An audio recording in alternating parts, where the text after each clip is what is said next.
দুনিয়াতে যখন চলে যাইবা জাহান্নাম দেখবা, জাহান্নামের আগুন নিয়ে যাও, জাহান্নামে যেতে হবে, এটা দেখবা যে নিশ্চিত দেখবা, কোনো সন্দেহ নাই।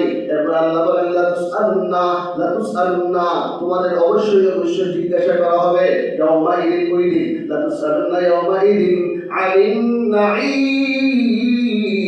দুনিয়াতে আমি আল্লাহ যে সকল নিয়ামত দিয়েছিলাম, হাজারো নিয়ামত দিয়েছিলাম, চোখ দিয়েছিলাম, কান দিয়েছিলাম, জবান দিয়েছিলাম, ব্রেন দিয়েছিলাম, হাত দিয়েছিলাম, পা দিয়েছিলাম, তোমার বডি অঙ্গ প্রত্যঙ্গ দিয়েছিলাম, শ্বাস প্রশ্বাসের অক্সিজেন আমি দিয়েছিলাম, আমি আল্লাহ এই জগৎটাকে তোমার জন্য সাজায় দিয়েছিলাম। বান্দা, যাতে দুনিয়াতে তুমি আমি আল্লাহকে চিনো, আল্লাহর ইবাদত করো, এত সুযোগ সুবিধা পেয়েও তুমি আমার নিয়ামতকে ব্যবহার করেছো, অপাত্রে ব্যবহার করেছো। আজকে প্রতিটা নিয়ামতের কড়া কন্ডা হিসাবে হিসাব দিতে হবে। कभी बोले आयशा इशरत के लिए ये दुनिया नहीं, आयशा इशरत के लिए ये दुनिया नहीं, याद रख तू बंदा है मेहमान नहीं, याद रख तू बंदा है मेहमान नहीं। कभी बोले सुनो, দুনিয়া এই আরামায়েশের জন্য এই দুনিয়া আল্লাহ বানান নাই, যেটা জান্নাত এখানে আরামায়েশ করবেন না রে না। দুনিয়া ওই চিরস্থায়ী জান্নাত না, দুনিয়া ক্ষণস্থায়ী। এখানে আরামায়েশের জন্য বানানো হয় নাই, পর্যন্ত তো থাকবা, জীবন যাপন করবা। আয়েশা ইশরাতকে নিয়ে দুনিয়া নেই, আরামায়েশের জন্য এই দুনিয়া না। ইয়াদ রাখ তু বান্দা है মেহমান नहीं। কবি বলেন, তুই স্মরণ রাখো যে তুমি বান্দা। তুমি কি কথা বলেন না? আমরা কি আল্লাহর বান্দা, আল্লাহর গোলাম। আল্লাহ গোলাম, এখানে আমি রাজা না, মালিক না, আমি বান্দা। ইয়াদ রাখ তু বান্দা है মেহমান नहीं। কবে বলেন স্মরণ রাখবা তুমি দুনিয়াতে বান্দা, বান্দা আল্লাহর বান্দা, আল্লাহর গোলাম। কোন গোলাম মালিকের অবাধ্য চলতে পারে না। গোলামকে মালিক যেটা বলে ওটা শুনতে হয়। তোমার এই জীবন যেমন মালিকের সন্তুষ্টি মোতাবেক চলতে হবে। মালিকের সন্তুষ্টির বাইরে চলে গেলে তোমার জীবন যেমন প্রকৃত জীবন যেমন হবে না। जिंदगी है अज़बराए बंदगी, जिंदगी है अज़बराए बंदगी। তবে আর বলেন, জীবনের মাকসাদ হচ্ছে বন্দেগী করা, আল্লাহর ইবাদত করা, আল্লাহর হুকুম মোতাবেক নিজের জীবনকে ঢেলে সাজানো, নিজের পরিবারকে ঢেলে সাজানো, নিজের সমাজকে সামর্থ্য অনুযায়ী ঢেলে সাজানো, নিজের রাষ্ট্রকে আল্লাহর হুকুম অনুযায়ী ঢেলে সাজানো। বুঝলেন নাই? একজন মুসলমান সে সব জায়গায় মুসলমান। কথা বলেন ঠিক কিনা? আপনি যখন মুসল্লি তখন মুসলমান, আপনি যখন ইমাম তখন মুসলমান, আপনি যখন ফ্যামিলির জিম্মাদার তখন মুসলমান, আপনি যখন সমাজের ইউনিয়নের চেয়ারম্যান, রাষ্ট্রের এমপি মন্ত্রী তখন আপনি মুসলমান, আর রাষ্ট্রের সর্বোচ্চ প্রধান যদি হন প্রধানমন্ত্রী তখন আপনি মুসলমান। কথা বলেন ঠিক? আপনি ওইটা মাথায় রেখে দেশ চালাইবেন, আপনার পরিবার চালাইবেন, নিজেকে চালাইবেন, ওরা সমাজটাকে চালাইবেন। যার যেখানে অবস্থান আল্লাহ দিবেন ওই জায়গা অনুযায়ী আপনি ইসলামকে সামনে রেখে মুসলমান হিসাবে আপনি আপনার সামর্থ্যের ভিতরে থেকে সব কার্যক্রম করবেন, নতুবা শেষ। जिंदगी है अज़बराए बंदगी, जिंदगी में बंदगी शर्मिंदगी, जिंदगी में बंदगी शर्मिंदगी। बंदगी ছাড়া ইবাদত ছাড়া যে জীবন হয় এই জীবন সার কোনো কাজের না, কোনো কাজের না। আল্লাহর হুকুম ছাড়া যে জীবন পরিচালিত হয়, আল্লাহর হুকুম ছাড়া যে জীবন বাস্তবায়ন হয় ওই জীবন কোনো কাজের না। ও সার, ও সার, ও সার। জীবনের হাকিকত ইব্রাহিম ইবনে আদহাম একজন বলকের বাদশা, পরবর্তীতে একজন আল্লাহর ওলি হয়ে গেছিলেন। বলকের বাদশা, বলক একজন বিশাল বাদশা। উনি উনার রাজপ্রাসাদে একদিন কানিজ, তখনকার যুগে রাজা বাদশাদের গোলামবাদী থাকতো, কৃতদাসী।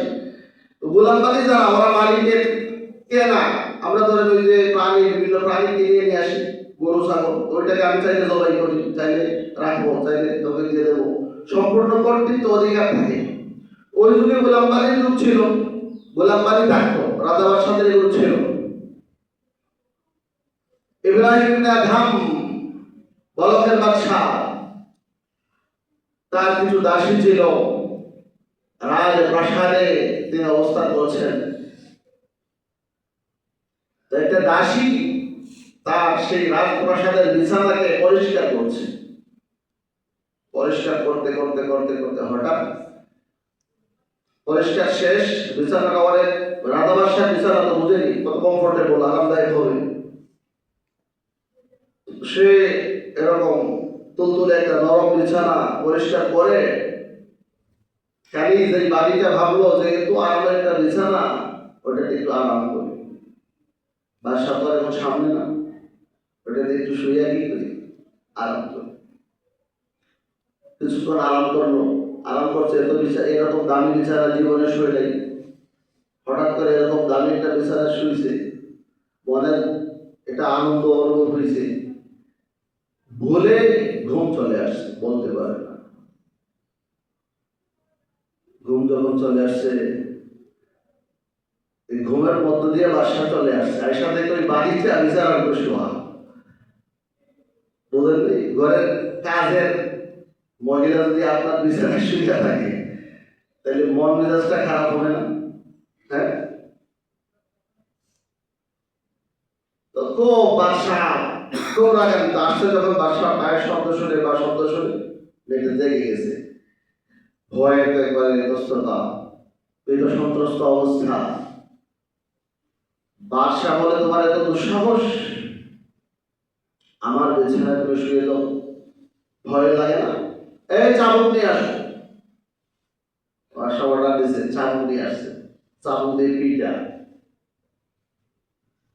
পিঠা খাওয়ার পরে প্রথমে কান্নাকাটি করে, স্বাভাবিক, এদেরকে মারলে তো কান্নাকাটি ব্যথা অবগত হয়, কান্নাকাটি করে।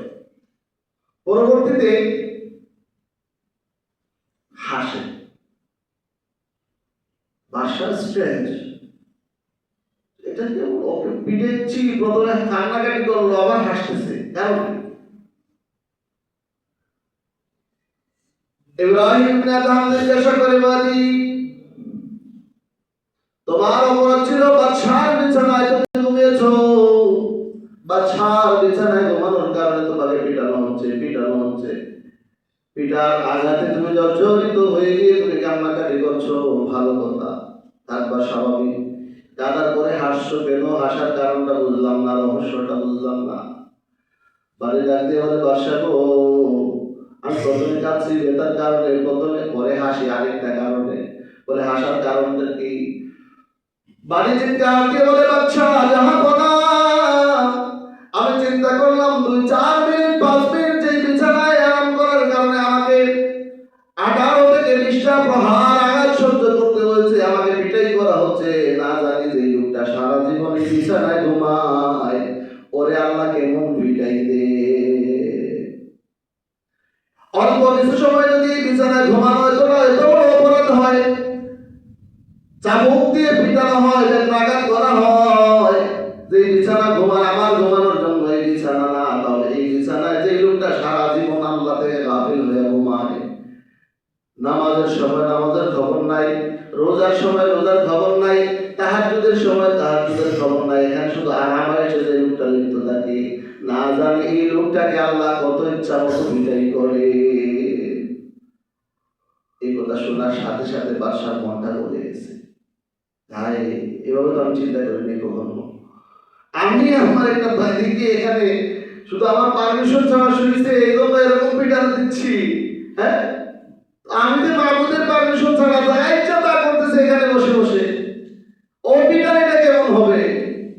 বাদশা পরের দিন সবাইকে ডাকে, সভাসদকে দেখায়, মন্ত্রী পরিষদকে দেখায়, দেখায় সব দায়িত্ব সমঝাই দিতে বলে, না দুনিয়ার খাটির কথা বুঝে গেছি, এখন থেকে আর ওই আরামের মহলে এরকম দামি বিছানা আমি আর শুনবো না, আমার জিন্দগিটা আল্লাহর ইবাদতে কাটাই দেবো। এরকম জীবন আমি চাই না। একটা বাদী সে যদি এরকম তার সাথে আমি মুআমালা করি, সে তো আমার চোখ খুলে দিয়েছে, আমি অন্ধ ছিলাম, আল্লাহর সামনে যে জবাবদিহিতা করতে হবে, ওখানে যেতে হবে, কঠিন শাস্তির মুখোমুখি হতে হবে, এই চিন্তাটাও আমার ভিতরে আসে নাই। আজকে আমার চোখটা খুলে গেল, আমি আর এই শাহী জিন্দগি চাই না, আমি ওই আল্লাহর ইবাদতের গোলামের মতো জিন্দগি কাটাই দিতে চাই। সুবহানাল্লাহ। এরপরে আল্লাহর ইতিহাস সাক্ষী, ওই ইব্রাহিম ইবনে আদহাম একজন আল্লাহর খাস ওয়ালি হয়ে গেছিলেন, আল্লাহর খাস বান্দা হয়ে গেছিলেন। এই একটা বাড়ির থেকে একটা শিক্ষা নেওয়ার কারণে আমাদের জীবনে এরকম হাজারো ঘটনা ঘটছে। দিন শেষে কথা একটাই, কোরআন হাদিস আমাদেরকে যেটা বলে যে এই জীবন আসল জীবন না। কদম সুইয়ে বারকাত, নজর সুইয়ে দুনিয়া। আপনার পা যত আগাচ্ছে, দিন সকাল থেকে সন্ধ্যা, দুপুর সকাল বিকাল সন্ধ্যা রাত্র, এই দিনের যে চক্র এটা যত আগাচ্ছে আপনি কবরের দিকে আগাচ্ছেন, মানে আপনি কবরের দিকে যাচ্ছেন। আমাদের দাড়ি সাদা হয়, দাড়ি আমাদেরকে সিগন্যাল দেয়, বুঝলেন?